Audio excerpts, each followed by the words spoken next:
আসসালামু আলাইকুম সুপ্রিয় দর্শক, কৃষি তথ্য চ্যানেল 24 এর পক্ষ থেকে আমি মোহাম্মদ মাহবুবুর আনাম আপনাদের জানাই স্বাগত। দেশের বাইরে থেকে যারা আজকের এই কন্টেন্টটি দেখছেন তাদেরকে জানাই আমরা অভিনন্দন। আজকের এই কন্টেন্টের মূল উদ্দেশ্য হলো, বন্ধুরা, আজ আমরা এই ভিডিওর মাধ্যমে জানবো কিভাবে পেঁয়াজ দ্রুত বড় করা যায়, অর্থাৎ কিভাবে পেঁয়াজ দ্রুত বড় করব। পেঁয়াজ বড় করার জন্য কি ধরনের ভিটামিন, কোন ধরনের পিজিআর ব্যবহার করব, অথবা জিবিজিক অ্যাসিড ব্যবহার করলে পেঁয়াজ দ্রুত বড় হবে। পেঁয়াজ কীভাবে দ্রুত বড় হবে এবং কিভাবে এটি দীর্ঘদিন ধরে আমরা ঘরে রাখতে পারবো, এই বিষয়ে আজকে পুরোপুরি A to Z তথ্য দেওয়ার চেষ্টা করব। তাহলে বন্ধুরা, আজকের এই ভিডিওটি না টেনে পুরোপুরি সম্পূর্ণ ভিডিওটি দেখতে থাকুন, তাহলে আপনারা বুঝতে পারবেন কিভাবে পেঁয়াজ দ্রুত তাড়াতাড়ি বড় করা যায়। বন্ধুরা, আপনাদের আজকের এই ভিডিওটি সম্পূর্ণ দেখার অনুরোধ রইল। এই ভিডিওটি আজকে অনেক বড় হবে, আপনারা অবশ্যই ধৈর্য সহকারে দেখার চেষ্টা করবেন। এই ভিডিওটি সম্পূর্ণ মনোযোগ সহকারে দেখলে আপনারা আপনাদের পেঁয়াজ কীভাবে বড় করবেন এবং পেঁয়াজের কীভাবে রোগবালাই থেকে রক্ষা করবেন সে বিষয়ে সম্পূর্ণ পুরোপুরি তথ্য জানতে পারবেন। আর বন্ধুরা, অবশ্যই আমাদের এই ভিডিওটি আপনাদের ভালো লাগে অবশ্যই চ্যানেলটি সাবস্ক্রাইব করে রাখবেন, যাতে পরবর্তীতে আরও নতুন নতুন আপডেট ভিডিও আপনাদের উপহার দিতে পারি। 1 নম্বর স্টেপ, পেঁয়াজের ওজন যদি বৃদ্ধি করতে চাই বা পেঁয়াজ কীভাবে দ্রুত বড় করা যায়, সর্বপ্রথম আমাদের পেঁয়াজের জাতের উপর নজর রাখতে হবে। পেঁয়াজের জাত যদি ভালো না হয় তাহলে কখনোই ভালো ফসল উৎপন্ন করা সম্ভব না। যদি কোনো পেঁয়াজের ওজন সর্বোচ্চ 100 গ্রাম হয়ে থাকে, সেই পেঁয়াজের ওজন যদি আমরা আরও বেশি করতে চাই তাহলে আমরা কখনোই পারবো না। মনে রাখবেন, পেঁয়াজ সাধারণত 90 থেকে 120 দিন আমরা জমিতে চাষাবাদ করে থাকি, তারপর আমরা ফসল পাই, অর্থাৎ সেই ফসলটি যেন ভালো হয় সেদিকে আমাদের লক্ষ্য রাখতে হবে। এক্ষেত্রে মুড়ি কাটার যে পেঁয়াজগুলো থাকে সেগুলো আমরা 80 দিনের মধ্যে উত্তোলন করতে পারি। আমাদের মূল আকর্ষণ মুড়ি কাটা পেঁয়াজ না, আমাদের সাধারণত ভালো পেঁয়াজের বীজ এবং ভালো ফসল হয় সেই জন্য আমাদের ভালো বীজ নির্ধারণ করতে হবে। মুড়ি কাটা পেঁয়াজ অনেকেই চাষ করে না, আর বা আমরা এই বিষয়ে আলোচনা করতে চাচ্ছি না। আমাদের মূল বিষয় হলো কিভাবে ভালো পেঁয়াজ উৎপাদন করা যায় এবং পেঁয়াজের কালার যেন সুন্দর হয় এবং দেখতে যেন মানুষের নজর আকর্ষণ করে এবং আমরা যেন পরবর্তীটা ভালো দামে বিক্রি করতে পারি। তাহলে বন্ধুরা, প্রথমে আমাদের স্টেপ ছিল ভালো বীজ নির্ধারণ করতে হবে এবং দ্বিতীয় স্টেপ হলো আমাদের জমিতে ভালো সার প্রয়োগ করতে হবে। ভালো ফসল পাওয়ার মূল উদ্দেশ্য হচ্ছে আমরা যখন পেঁয়াজ এর জন্য মাটি প্রস্তুত করি, মাটির জন্য সুষম সার প্রয়োগ করি, শুধুমাত্র 2-3টা সার দিয়ে আমরা জমির চাষের জন্য উপযোগী করে তুলি, আর কোনো কিছু ব্যবহার করি না। এর জন্য আমরা ভালো ফসল পাই না। অবশ্যই ভালো ফসল পাওয়ার জন্য আমাদের সুষম সার ব্যবহার করতে হবে। ডিএপি, টিএসপি, ইউরিয়া, অনুখাদ্য, জিঙ্ক, দস্তা, বোরন, ম্যাগনেসিয়াম, জৈব সার যে পরিমাণ জমিতে লাগবে অবশ্যই সেই পরিমাণ মাটিতে প্রয়োগ করতে হবে, তাহলে ভালো পেঁয়াজ উৎপাদন করে আমরা ঘরে তুলতে পারবো। বন্ধুরা, শুধুমাত্র পেঁয়াজ রসুন না, আপনারা যে কোনো সবজি বা চাষের ক্ষেত্রে এই সবসময় সার প্রয়োগ করলে ভালো ফসল করতে পারবেন। আমাদের 3 নম্বর স্টেপ হলো অবশ্যই জমিতে সেচ প্রদান করতে হবে, সঠিক সময়ে সেচ প্রদান করতে হবে।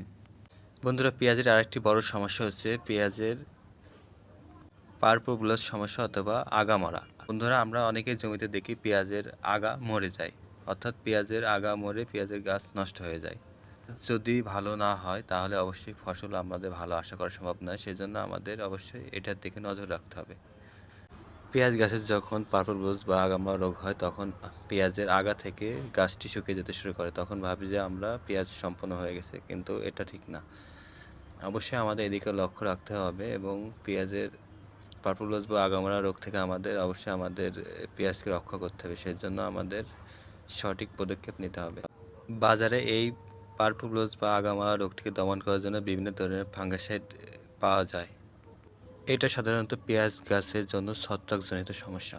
বাজারে সবচাইতে ভালো ফাঙ্গিসাইডের মধ্যে হচ্ছে একটি কোম্পানি, সেই কোম্পানির নাম হচ্ছে লোনা ফাঙ্গিসাইড।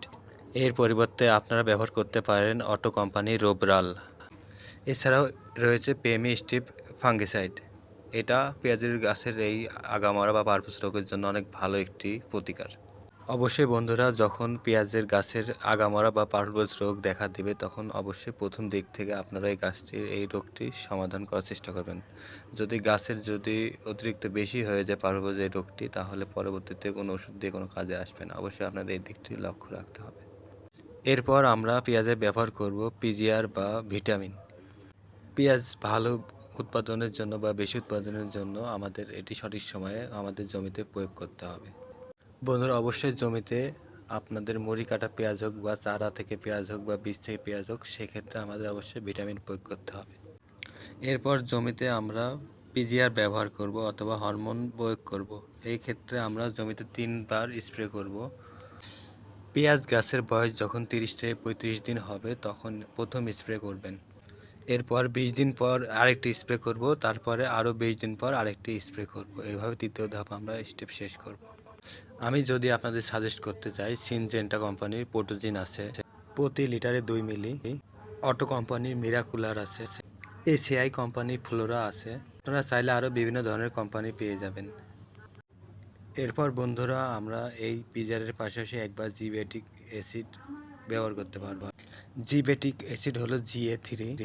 এটি প্রাকৃতিকভাবে ঘটে থাকা একটি হরমোন, যা উদ্ভিদের নিয়ন্ত্রণ বৃদ্ধির সাথে জড়িত। এটি ব্যবহারের ফলে উদ্ভিদের পাতা এবং কাণ্ড দ্রুত বৃদ্ধি হতে সহযোগিতা করে এবং গাছটি অনেক ভালো ফসল দিতে সাহায্য করে থাকে। যারা পেঁয়াজের বীজ উৎপাদন করবেন তারা এটা অর্থাৎ জিবিআর ব্যবহার করার কোনো প্রয়োজন নেই। বন্ধুরা, অবশ্যই ভালো পেঁয়াজ উৎপাদনের জন্য আমাদের এই বিষয়গুলি জানতে হবে এবং সঠিক নিয়মে সঠিক পরিমাণ আমাদের সব কিছু প্রয়োগ করতে হবে। তাহলে একমাত্র আমরা ভালো পেঁয়াজের ফসল উৎপন্ন করতে পারব।